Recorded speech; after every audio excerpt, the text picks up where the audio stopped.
Honorable Chief Ministers, Ministers, Members of Parliament, organizers of this beautiful enclave, all present here, ladies and gentlemen, good afternoon. I come from the Maldives Islands. That's in the middle of the Indian Ocean, a bit far away from here, but we occupy the navigable parts of that ocean. No one can cross the Indian Ocean from east to west or west to east without going through the Maldives. We are a very big ocean state. We are 1,000 kilometers from north to south, another 600 kilometers from east to west. People used to refer to us as a small island state, but I like to refer to ourselves as a big ocean state. We are the people of the sea. We live in the Indian Ocean. Indian safety and security is very much entwined with the stability in the Indian Ocean. Historically, the subcontinent has been many a times disturbed by invasions, attacks, disturbances through the sea, through its soft belly, the peninsula. Whoever rules India must have a very good view and a very good consideration on what is happening in the ocean. Yes, the Mongols came through the mountains. So did the many other invaders that have invaded India. But a fair amount of them also did come through the Indian Ocean. Chola kings had regularly had contacts with the Maldives. Ashoka pillars has inscriptions to that effect. Your scriptures very often talks about Sarandib and the Maldives. There is, of course, roots. I was traveling here, coming here, and I saw your unity statue, bigger than the other statue given by the French people to the United States, but that is the unity statue. That is the idea of India. Gandhiji once said India is an idea as much as it is a nation. The idea of India, I have very often said, is not just Indians, it's everyone's. I view the idea of India very much as mine, as a Maldivian idea as well. Many superpowers have risen. Empires rise and fall. And now we see definitely India on the rise. There's no doubt about that. The question is, how would India do it? In the last 2 centuries, we have seen in North America, when they became a superpower, what they did to their neighbors, El Salvador, Nicaragua, and the rest of Central and Latin America. They changed everyone, every country, to a dictatorship. We saw what Russia did when it wanted to become an empire. It gathered around, again, satellite states, again with dictatorship as state type. India has a choice. would it behave in the same manner as the 19th and the 20th century rising powers? How would India deal with its neighbors?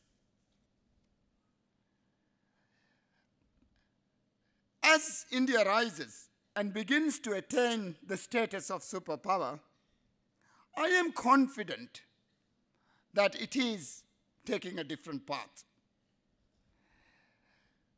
They say the best way to predict how someone will act in the future is to examine how they behaved in the past. Viewed from where I am in Mali, in 1988, mercenaries attacked the Maldives. India quickly responded and aborted the coup. Indian troops could have stayed in the Maldives very easily. There was nothing the Maldives could have done if India had decided to stay on. But no, that's not what they did. They left.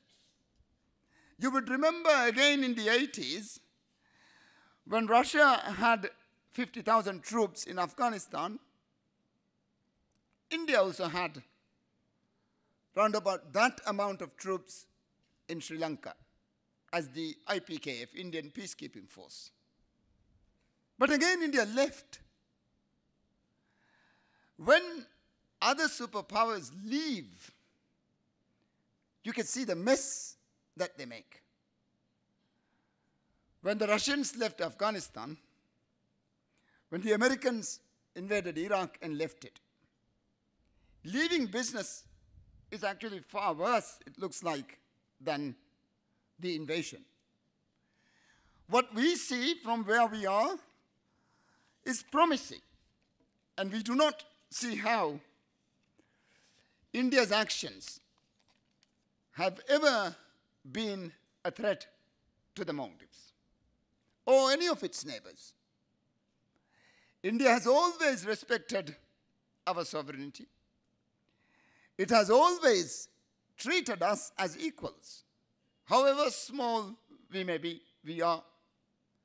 But it has always, always spoken to us, had all their conversations with us only as equals.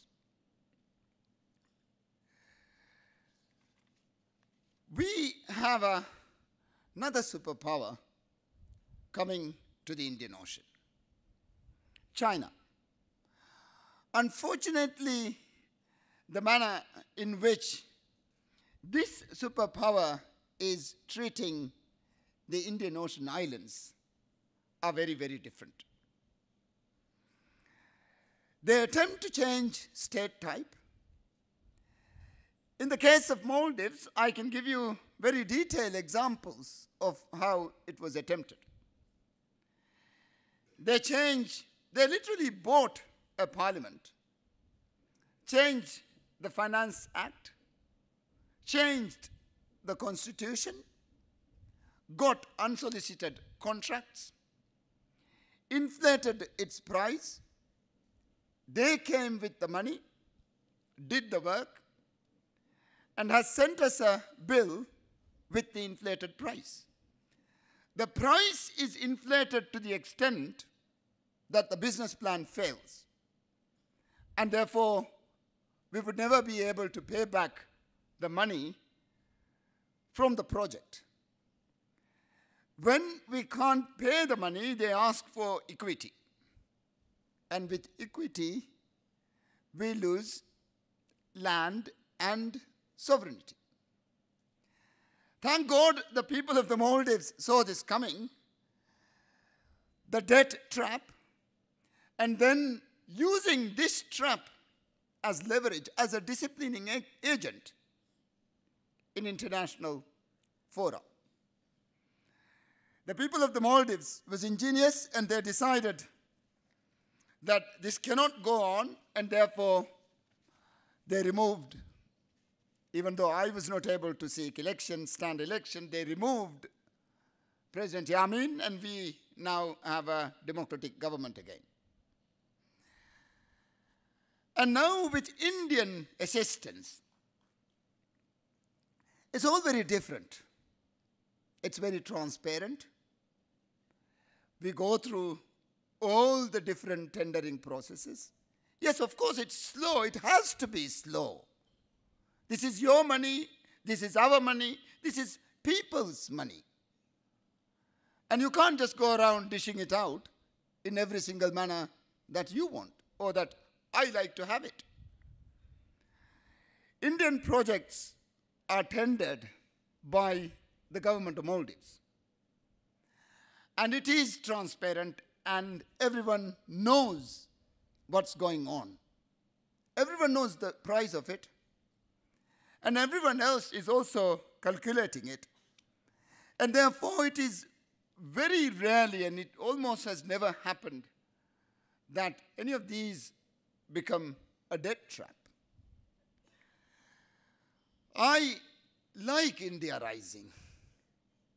I like the music. I like the literature. I love the films. And I love the food.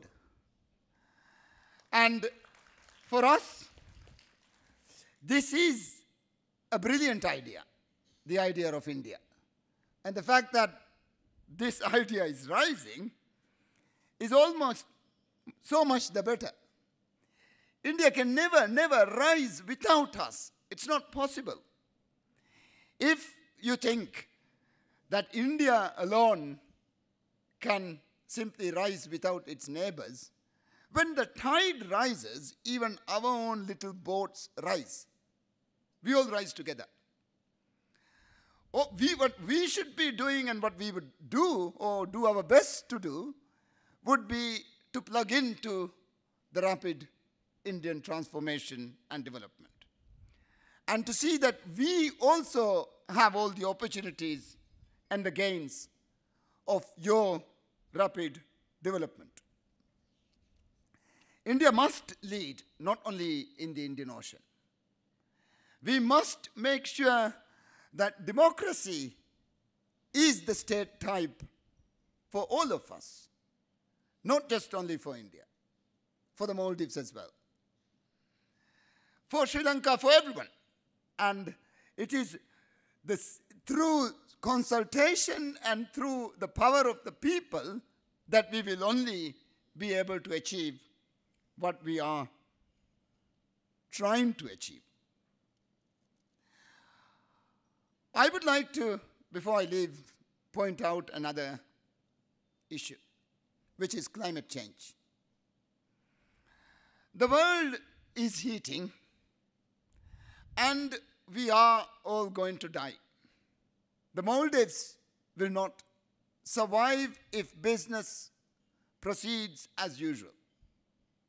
If the world heats over 1.5 degrees, then our reefs will die, and we will not be there at all. In 2009, I was very unfortunate. The Indian government at that time didn't quite understand what was going on in climate change and in Conference of the Parties of the United Nations framework on climate change. They refused to accept that 1.5, or they refused to have an ambition that would reduce global heating below 1.5. But recently in Poland, when I went there again, it was amazing. India had completely changed. India has agreed, and it is abiding by the Paris Agreement. And India is again, therefore, on the same page as all the other small islands. Actually, Maldives has a lot of reefs, but India has more reefs. And they would be the losers as much as we would be if this goes on. India must lead in climate change negotiations. We are now going to the 26th Conference of the Parties, and it's going to be apparently held in Glasgow.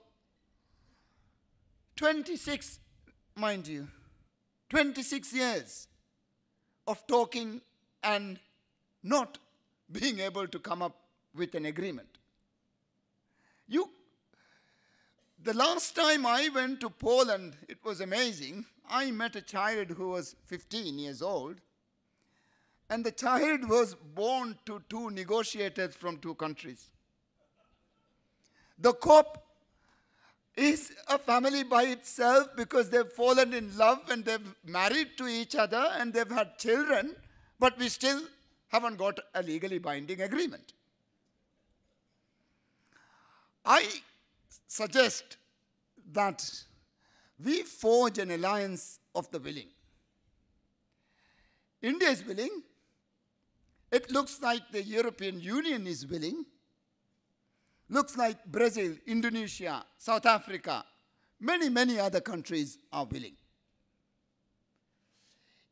All the other small islands are looking for your leadership, not just only in the Indian Ocean, in the Pacific, in the Caribbean, all of them.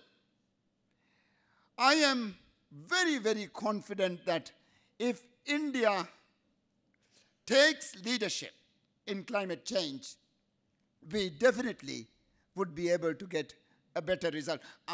I'm afraid the 15-year-old child is a good result. I'm not suggesting that she's a bad result, but that wasn't exactly what we were looking at. The COP or the UNFCCC is not the WTO. You can't cut a deal with physics. You can't negotiate with science. It's facts. And you have to agree with it. And I am hopeful that India, and I am sure that India is going to take leadership and move the world forward and find and make use of this very small window of opportunity that we still have. I will not take more time, but just before I leave, we are fishermen. All of the Maldives people are fishermen. We fish one by one with pole and line. We do not purse seine. We don't have big gill nets. And the Indian Ocean tuna stock is collapsing because foreign countries, foreign to the coasts of India or the Indian Ocean, are fishing in our seas. And these tuna, they swim, they don't stick around. So less and less of them are coming by our way. There is an Indian Ocean Tuna Conference. And Rising India, we hope, will also engage more in the Indian Ocean Tuna Conference and give us better results in, again, maintaining a sustainable fish stock in the Indian Ocean. Radical Islam, climate change, dwindling fish stock, drugs and crime, they are all challenges to us. And I'm sure they are also challenges to you as well. And I am confident that during the course of this conclave and these discussions, that we will be able to find many ideas on how we may be able to tackle them. I hope to enjoy the next 2 days. Again, thank you very much for inviting me. It's a pleasure to be here. Thank you.